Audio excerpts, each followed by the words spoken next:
Jaico jewels Pothanikkad, Thodupuzha, Kothamangalam. Jaico gold manufacturers and wholesale ഡീലേഴ്സിന്റെ സഹോദര സ്ഥാപനം. രാസവള വിലവർദ്ധനവിനെതിരെ വാഴക്കുളത്ത് പോസ്റ്റ് ഓഫീസ് മാർച്ചും ധർണയും സംഘടിപ്പിച്ചു. വാഴക്കുളം പൈനാപ്പിൾ മാർക്കറ്റിൽ നിന്ന് ആരംഭിച്ച march Vazhakulam town city Vazhakulam post ഓഫീസിന് മുൻപിൽ സമാപിച്ചു.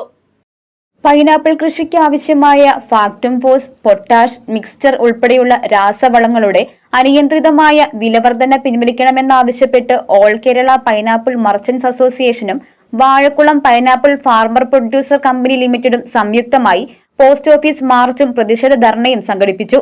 വാഴക്കുളം പൈനാപ്പിൾ മാർക്കറ്റിൽ നിന്ന് ആരംഭിച്ച മാർച്ച് വാഴക്കുളം ടൗൺ ചുറ്റി പോസ്റ്റ് ഓഫീസിന് മുൻപിൽ സമാപിച്ചു. പ്രതിഷേധ മാർച്ച് ഈ വാഹനത്തിന് തൊട്ടു പിന്നാലെ ഇതുവഴി കടന്നു വരികയാണ്.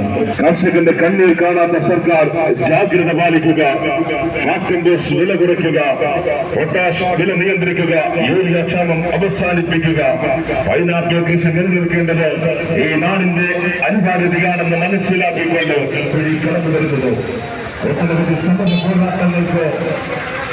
പോരാട്ടങ്ങൾക്ക് ഉയർത്തിക്കൊണ്ട് Vazhakulam pineapple merchant, all Kerala pineapple merchant അസോസിയേഷനും Vazhakulam pineapple farmer producer company ലിമിറ്റഡിന്റെയും സംയുക്തമായ നേതൃത്വത്തിൽ സംഘടിപ്പിച്ചിരിക്കുന്ന പ്രതിഷേധ മാർച്ച് ഈ വാഹനത്തിൽ പിന്നാലെ ഇതുവഴി കടന്നു വരികയാണ്. ഒട്ടനവധി സമര പോരാട്ടങ്ങൾക്ക് കർഷകരെ രക്ഷിക്കുക, പൈനാപ്പിൾ കർഷകരെ രക്ഷിക്കുക. All Kerala pineapple merchants association സിന്ദാബാദ്. കർഷകരെ ദ്രോഹിക്കുന്ന രാസവള വർധനവ് പിൻവലിക്കുക. സൂചനയാണിത്. സൂചന കണ്ടു പഠിച്ചില്ലെങ്കിൽ സമരത്തിന്റെ ഗതി മാറും. തുടർന്ന് നടന്ന ധർണാ സമരം മഞ്ഞള്ളൂർ പഞ്ചായത്ത് പ്രസിഡന്റ് ടോമി തന്നിട്ടാമാക്കൽ ഉദ്ഘാടനം ചെയ്തു.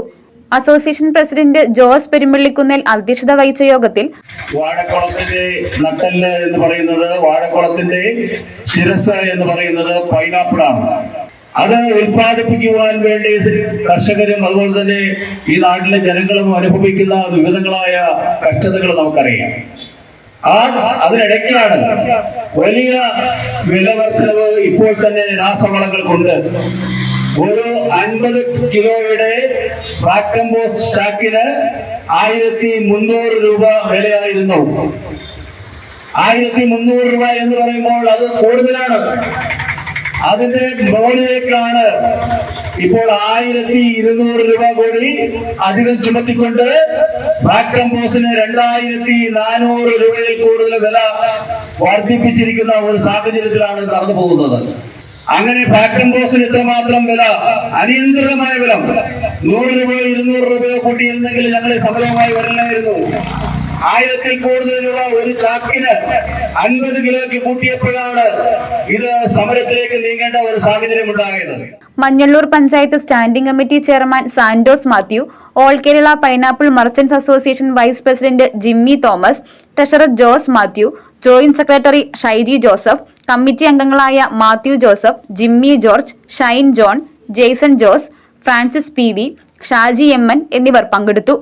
നൂറുകണക്കിന് കർഷകരും വ്യാപാരികളും തൊഴിലാളികളും പ്രതിഷേധത്തിൽ പങ്കാളികളായി. രാസവളങ്ങളുടെ കുത്തനെ വർദ്ധിപ്പിച്ച വില കുറയ്ക്കുന്നതിനായി സർക്കാർ ഉടൻ നടപടി സ്വീകരിക്കാത്ത പക്ഷം ശക്തമായ സമരപരിപാടികളുമായി മുന്നോട്ടു പോകുമെന്ന് സംഘാടകർ മുന്നറിയിപ്പ് നൽകി. News desk, Muvattupuzha news. എന്റെ കാഴ്ചയ്ക്ക് ചില ബുദ്ധിമുട്ടുകൾ അനുഭവപ്പെടാൻ തുടങ്ങിയത് ഈയിടെയാ. ആദ്യം ടെൻഷനായി. മകളാ പറഞ്ഞത് അഹല്യയിൽ പോകാൻ. അഹല്യയ്ക്ക് 30 വർഷത്തെ പാരമ്പര്യവും വിശ്വസ്തതയുമുണ്ട്. അഹല്യയിലെ വിദഗ്ധരായ ഡോക്ടർമാരുടെ ചികിത്സ കൊണ്ട് എനിക്ക് എന്റെ കാഴ്ചശക്തി പൂർണ്ണമായും തിരിച്ചു കിട്ടി. ഇപ്പൊ എനിക്ക് ഈസിയായി വായിക്കാം. നേത്ര സംരക്ഷണത്തിന് നമ്മുടെ Ahalya. Ahalya foundation eye hospital, കേരളത്തിൽ എല്ലായിടത്തും.